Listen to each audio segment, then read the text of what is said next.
aware that it's happening in all of our realities out there.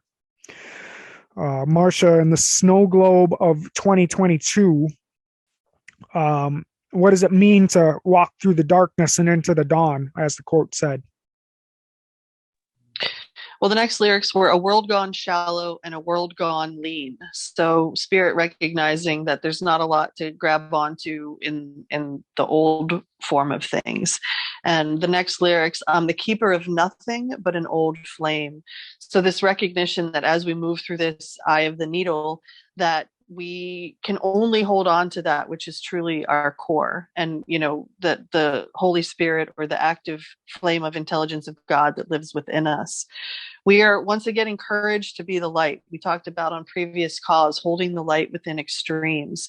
We're being encouraged to take the higher road and to stay out of polarity consciousness, not taking sides, trusting what we feel is right within and acting on that, but without being pulled into dramas, bickering, or energies that limit our joy. And Spirit says if we're surrounded by people who are hostile toward us, or we find ourselves in a negative situation, this is a year where we are being invited to shift this weave and to find kindred souls to connect with, that is available. In fact, the lyrics here were, come on, friends, get up now. Love is to be made.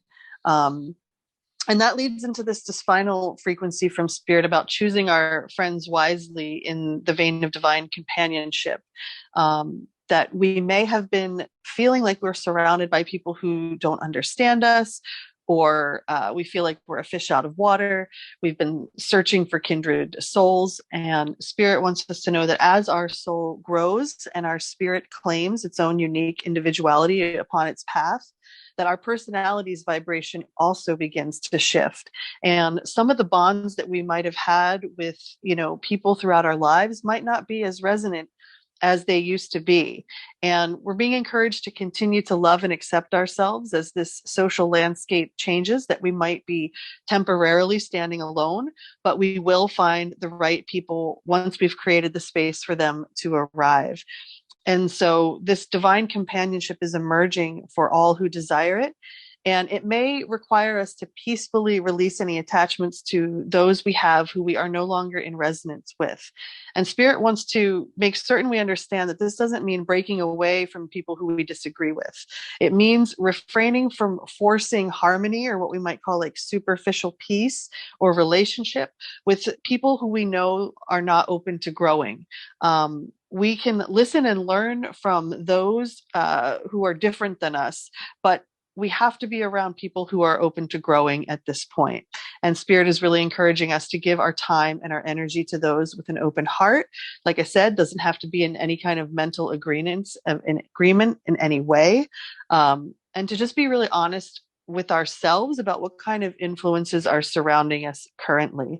And that we can really trust in this divine love story, that we can trust that it's taking place first within us and then outside of us. And we're not going to be left behind. We're not going to miss the mark.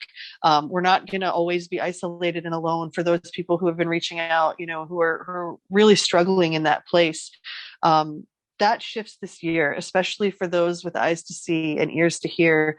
There's this strong feeling from Spirit that it's time to come together, that we've walked through the darkness and now we're finding out who those spiritual adults are from 2021 who are, linking arms like we talked about last week, and who are, stepping forward each as a radiant sovereign light unto themselves and helping to really weave this next reality and create a better life for ourselves and for the planet and everything and everyone that resides upon it.